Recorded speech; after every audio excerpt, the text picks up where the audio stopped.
Welcome back to Skippers, presented by Owners Box Fantasy Sports. Today, we're going to give you guys 4 must-draft outfielders.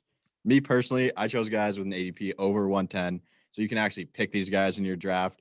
We're not going to take all the top guys. You know the top guys to pick, kind of guys you can get help with in the middle of your draft. Jared, which route did you take with your guys? Yeah, I kind of hovered the 100. I kind of went one guy who was below 100, then one guy who was over 110. So kind of went around the bush there and went around 100 area. Important information before we get going. We're trying to hit 500 subs before the start of baseball season. So help us out. Hit the sub button if you guys want to see some more fantasy baseball content. Jerry, you want to get into your first guy? Yeah. So my first guy this is pretty much the earliest guy that will get drafted. That's Charlie Blackmon of the Rockies. I love this guy, and an ADP of 80.34. I mean, this guy's going pretty late. You can pick him up. I think he's a steal. I mean, he's so undervalued. People are like, he's not a flashy player, consistent player. You know what you're getting out of him. You're getting a 300 hitter. And what I love about him this year, out of than other years, is that he's actually slated to hit 4 on the Rockies, right behind Story.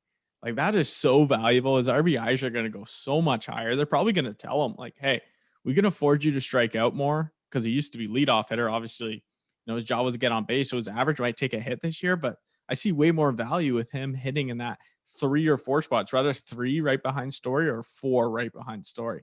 Either one of those I love more than when he was hitting leadoff. And I think that he's going to have a great year. And I think that he's, for his ADP, he's got great value. I think he's a must draft. I mean, they're going to be in some absolute slugfest this year, the Rockies. So, I mean, a guy that you need for offense for your fantasy team, I think is a good pick. All right. My first guy, another guy in the NL West division, Mike Yastrzemski of the San Francisco Giants.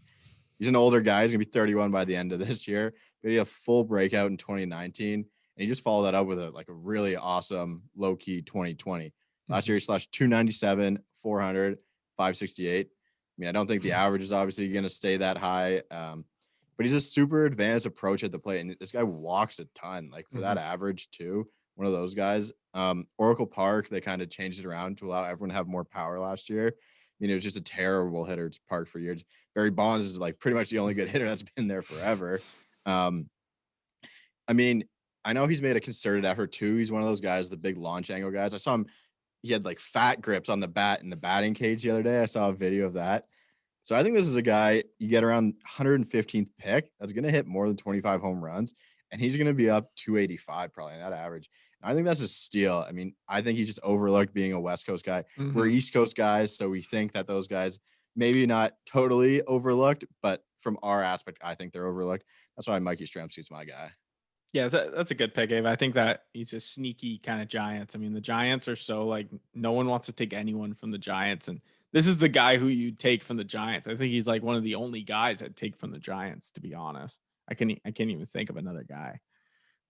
But all right. So I got Joey Gallo. He was my kind of later 127 ADP. Now, we all know what Joey Gallo can produce. Obviously, this guy strikes out a lot, but his power is insane.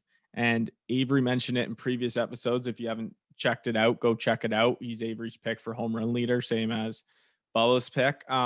He's changing his launch angle. And you saw last year, he didn't hit very well. He had an expecting batting average of 0.181.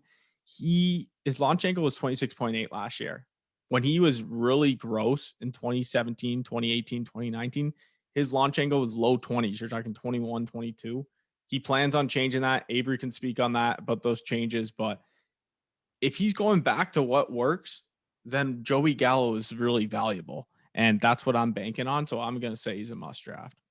I mean, you looked at some of those numbers from those previous years, 2017, 2018. He struck out a lot, but his average was pretty good. I mean, he gets on base decent amount for a guy who did strike out.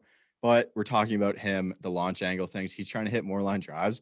When you're trying to hit more line drives, there's a possibility of you creating more backspin to hit more home runs. I mean, the team's not going to be great, I don't think. But as I said, he's going to be my home run leader, I think, this year. And I love Joey Gallo. It's a good pick, Jared. Another guy, so I'm going to go my second pick.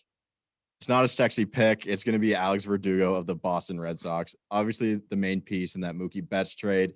That's an impossible place to be in when you're getting sent back to the other team there. But he did a pretty darn good job last year. I mean, you look at it, he hit 308 finally gets to play every day. He played like 100 games for the Dodgers the year before, and he only had like 10 less runs last year compared to the 100 games he played for the Dodgers before. I mean, now he's playing every day. Like I said, he's going to get hits. He's going to have a high batting average, and he's going to add a little bit of power and a little bit of speed there. I mean, Alex Cora said he's going to hit second in that lineup. I kind of like the Boston Red Sox this year. Kike leading off. I mean, who knows? Another guy from LA coming over, but he's going to hit second. He's going to hit in front of Devers. He's going to hit in front of JD Martinez. He's going to hit in front of Bogarts as well. All guys I think are destined for kind of bounce back big years. I think it makes him a super valuable pick at like 135 ADP. His StatCast numbers aren't sexy, but he's a grinder. Sometimes you have to make those ugly picks in your draft to win your leagues. And I think he's like an ugly pick on paper, but he's going to pay off big time this year.